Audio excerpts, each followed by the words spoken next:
سب سے پہلے مسئلہ یہ ہے کہ چونکہ سردیاں آ گئی ہیں تو میں صدقے جاواں محمد الرسول اللہ کی ذات پہ آپ نے انسان کی اتنی خیر خائی کی ہے کہ پوری انسانیت مل کے نہیں کر سکتی۔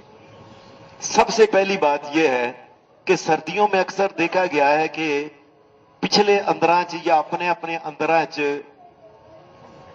کمبل رکھے نے تو اتوں ہی کمبل لے کے اتنے لے لیا ہے، اتوں ہی لا کے آ گئے نے۔ پوریاں سردیاں چار چار مہینے تین تین مہینے کمبل اتنے پیا رہا تو چک کے اتنے لے لیا تو اتنے رکھتا ہے تو چکیا ہی نہیں، صاف ہی نہیں کیتا۔ رسول اللہ صلی اللہ علیہ وسلم کا میرے سونے نبی کا یہ حکم ہے کیا کہ اپنے بستر کو چاڑو پہلے۔ لوگوں اتنا خیر خواہ کائنات میں کوئی ہے؟ اپنے بسترے کو چاڑو، ایویں نہ کیا ممکن کئی دفعہ، اور یہ سچی مچی واقعات ہوئے ہیں کہ کئی دفعہ سردیوں میں ادھر سام نکل کے وہ نہ بچ بہ گیا، بندہ ستا ہے تو پیر تے لڑ گیا تو ٹھواں لڑ گیا تو سویرے اٹھیا ہی نہیں، اعلان ہو گیا اتنے بجے جنازہ۔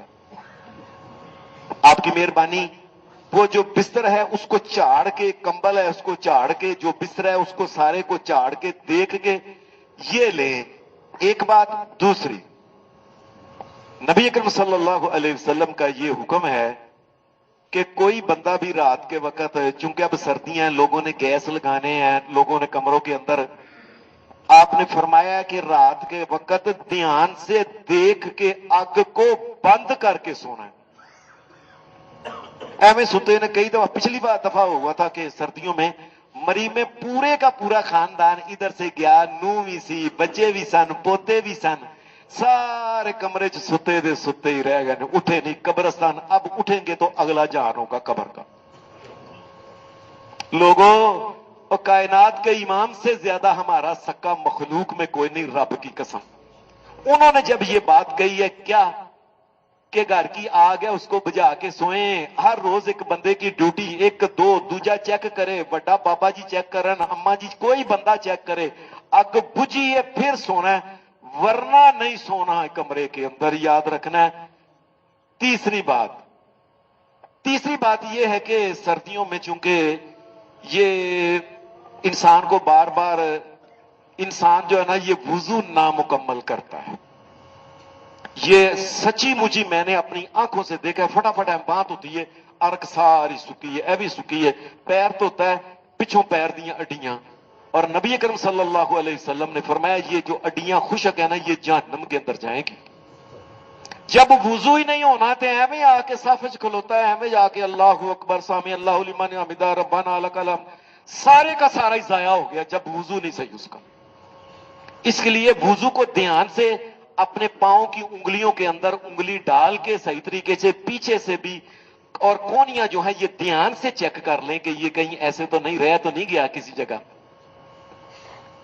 چھوٹی سی ایک بات اور ہے کہ جن لوگوں نے جرابیں یا موزے پہنے ہیں، جراب باریک پتلی اس طرح نہیں ہونی چاہیے کہ جس طرح کوئی جار چٹ کا دوپٹہ کہیں سارا پیر نظر ہوتا ہے، ہر چیز صحیح جرابیں ہوں جس طرح کی موٹی جرابیں ہوتی ہیں۔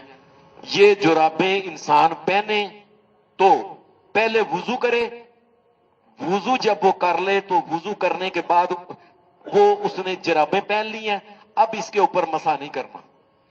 جب یہ وضو ٹوٹے گا تو پھر مسح کرنا ہے۔ اور کئی لوگ ہی نا اتنا وضو کر کے نا اسے جرابوں پر اتنے مسح کر لیتے، یہ نہیں کرنا، یہ نہیں کرنا۔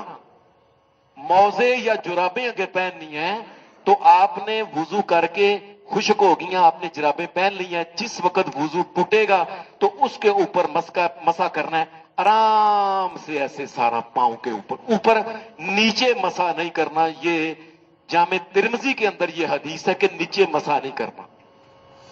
اور مسح کی مدت جو ہے، یہ جو ہم جو گھروں میں رہ رہے ہیں، جو اپنے علاقے میں رہ رہے ہیں، اپنے گھروں میں دکانوں میں جہاں رہ رہے ہیں، وہ ایک دن پورا جتنی نمازیں آئیں 5 باری ٹوٹ جائے 5 باری وضو، 4 بار کرے 4 باری وضو باقی کا کر لیں، اور جرابوں کے اوپر مسح کر لیں، موزے کے اوپر مسح کر لیں۔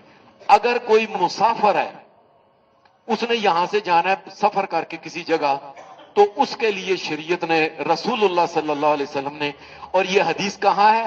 سنن ابی داود حدیث کی کتاب میں ہے، کہ جو مسافر آدمی ہے 3 دن تک اپنے موزے کے اوپر اپنی جراب کے اوپر مسا کر سکتا ہے. 3 دن مسافر. لیکن جو اب ہم گھروں میں رہ رہے ہیں ادھر جن کے گھر ہیں وہ 1 دن صبح اس نے کیا ہے فجر کی نماز کے بعد, اس کے بعد پوری 5 نمازوں تک وہ مسا کر سکتا ہے. اللہ شریعت پہ عمل کی توفیق دے. صلی اللہ علیہ وسلم.